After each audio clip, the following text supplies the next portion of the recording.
There are a few confusing concepts and terms around publicity, branding, direct marketing. This video is brought to you by Abhi Pai's Academy. Let's deconfuse this. And yes, I made a word, deconfuse, it's my own, and that's why it's not very good. Anyway, so when you're doing direct marketing, direct sales, you're directly saying, go and buy my product.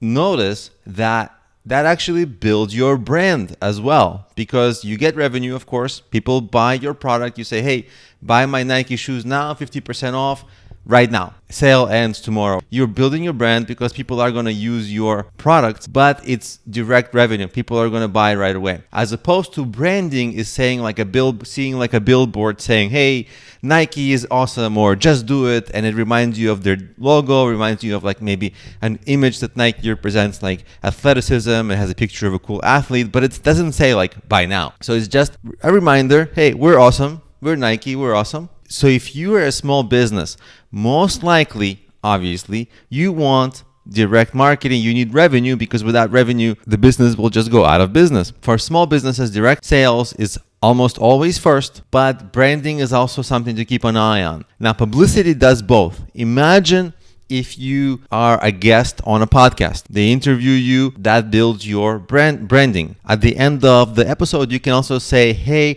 by the way, come and get my book. I just launched my book or my course or my coaching program or whatever it is that your business sells.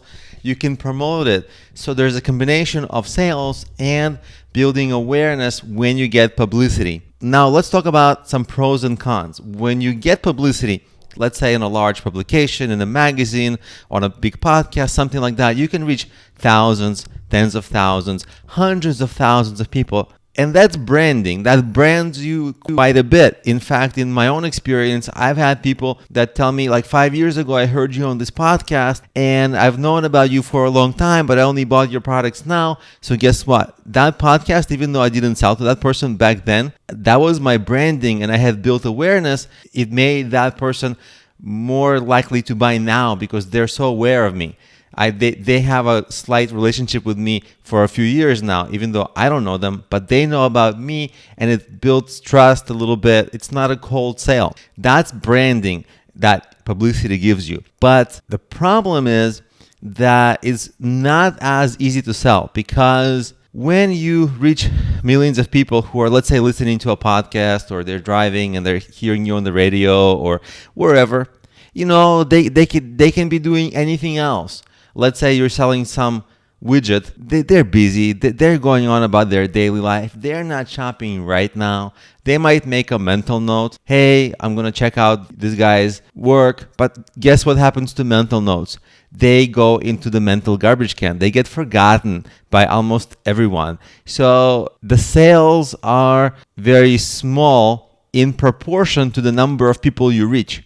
But because the number of people you can reach is so huge, some sales do happen, and you get that best of both worlds where you create that long-term branding for yourself where years from now somebody might buy from you, but you also get some sales now. So it's the best of both worlds, and that's the power of publicity.